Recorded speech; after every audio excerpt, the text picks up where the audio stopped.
What's up, everybody? This your man right here. One and only, that beautiful Rhode Island Red Rooster. And back live again. I ain't gonna too long and stuff. But I'm a little confused about something. Hey, as you come in, and stuff, let me know that my audio and stuff is straight. But I'm gonna go and break into it because I may have to do another live segment and stuff later on. But I'm a little confused about something. You know, I'm a little confused about something. And I'm like, it's what I'm starting to see is a lot of people putting stuff out here, and it's just not making sense. It's not making sense and stuff, man, from a business perspective. And I don't know from individuals, if it's from individuals and stuff, or they just trying. I'm assuming by them putting it up here on social media, it's supposed to be talking to people collectively, right, about certain aspects in trucking. And so, you know, um, let's see, you just dropped the new transmission mains on my truck, 6,000 with 3-year warranty. 6 grand. Where did you do that at, Freight? Brandon Cons.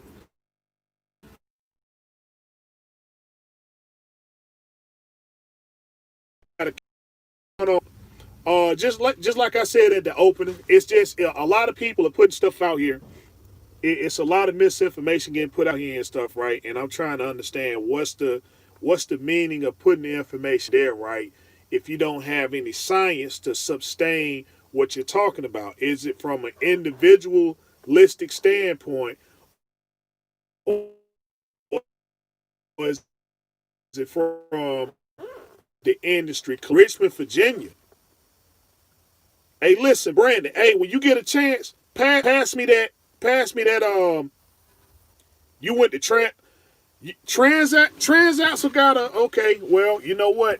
We about to switch the topic up right there, cause that's who I was going to get my transmission rebuilt with.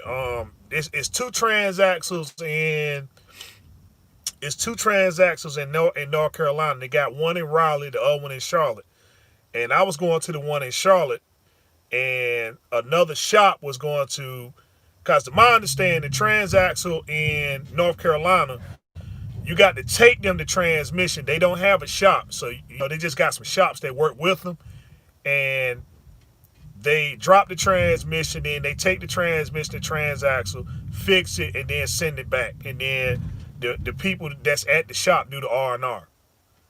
So that's what they were gonna do for me in Charlotte, and so but that was kind of the price range I wanted to stay in. But I just know what Transax was telling me is that they wanted to do well, at least the one in North Carolina, they just telling me is that, it's either two things. They're either going to fix the problem. It's not going to be a rebuild. It's just going to, so I got a problem with number 3 and 7.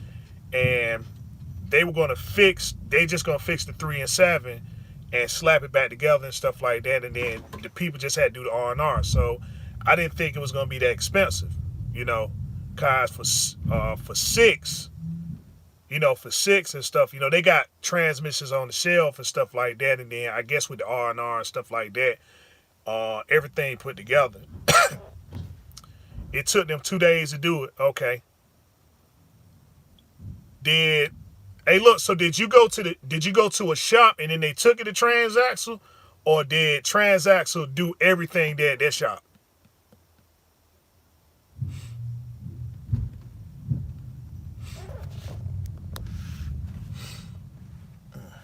They starting to load me now and stuff. Um,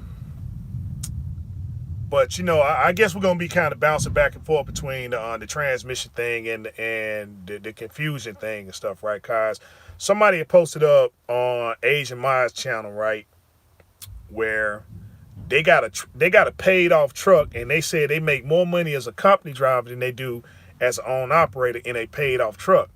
And I'm just trying to say, just with the little science and stuff, right?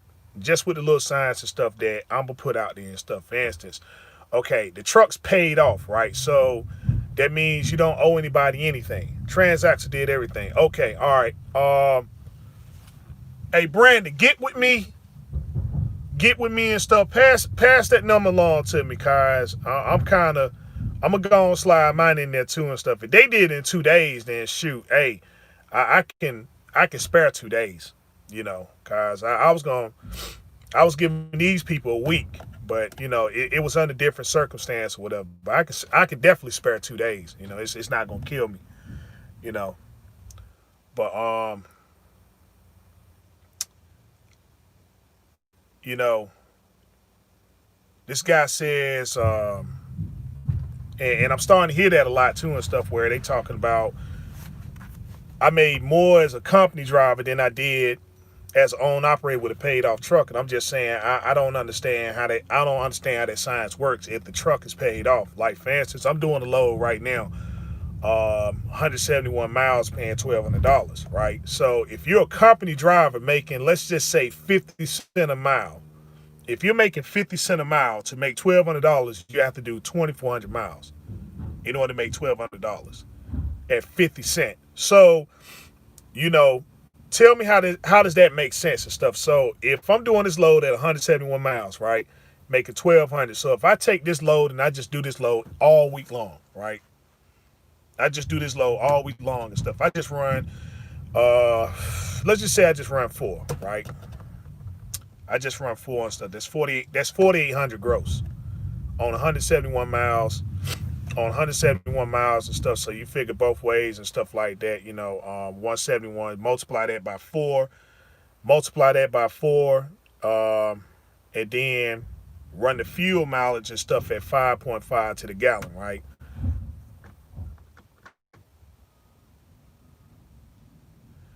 I guess I don't know. It's just preacher. I'm starting to see a lot of people that's up here. I'm starting to see a lot of people that's up here that's trying to make sense of what they saying, and the science just ain't there and stuff. And it's like they trying to go after people they trying to go after people who trucks are paid off and stuff, right? Them the first ones they want to go after, and they trying to make sense of, and not of a truck that they're financing from a bank. But they're in a lease program, right? They're in some kind of lease program at a high interest, a high interest loan, a high risk loan and stuff, right? You know, and they're trying to say, okay, that's normal. You can get in that and you can make money. Well, company driver, yeah, as a company driver, you can make money as a company driver. You can. The problem is that when you sit there and saying that, and I hear this a lot and stuff, that as an own operator and stuff, right? I make more, a company driver make more than me and stuff, and I guess when you look at all the spent, even with the expenses and stuff involved in it, right? The company driver does make more money and stuff like that because, if you, from all intents purposes and stuff, right? From appearance, it's supposed to look like they're making money more than the own operator and stuff, right? But the own operator can get more things done. If you have your own business, in general, then you can get more things done than say for somebody that works for someone, right? Because, you know, your income is solidified. If you work for somebody, your income is solidified. So they tell you that you're gonna make a certain amount of stuff, a year, then you can just take that to the bank and stuff. Let's see. Oh, here you go. As a company driver, you do get paid 16 a week, and you done as an own operator. Yes, you get paid more, but you have to save your money for own operation costs, business plus your business needs. Right. Okay, so All right, Mr. Turner, what's going on? So yeah, so you know, in business, and stuff, it's a marathon. It's not a sprint. It's a marathon, and so people don't understand that as a own as an own operator and stuff. Why is it the IRS gives you 3 years of claiming a loss?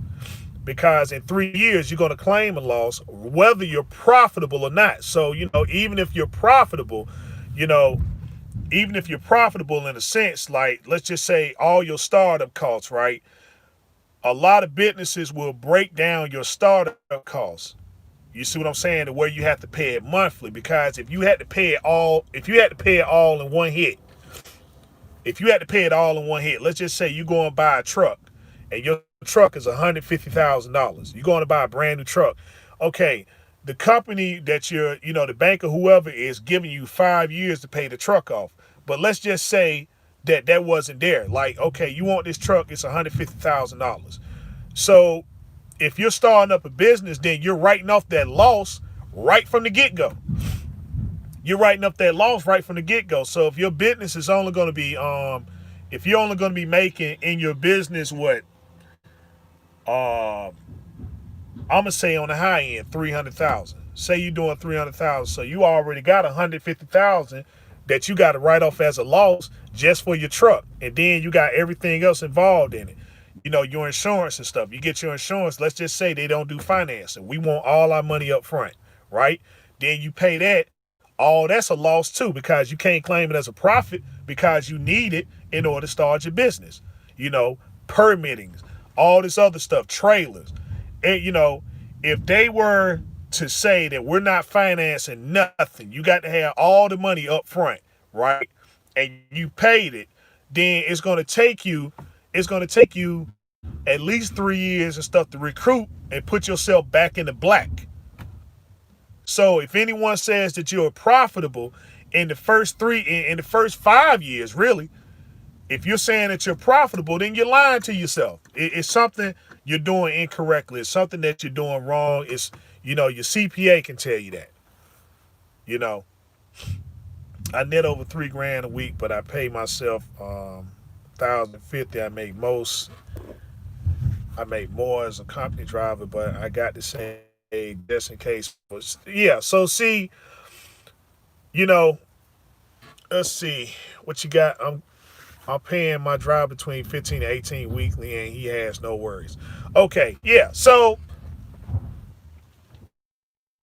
um, a person that's a company driver, yeah, he can solidify um some of the things that you need to be aware of, and stuff, and as far as starting your business, not to deviate people and stuff, but to educate them. Okay. But if you're talking about it on the perspective of saying, because a lot of people are having these, you got to excuse my language, they're having this pissing contest, right? A lot of people are having these pissing contests to see who money and stuff is longer. And, you know, it's something.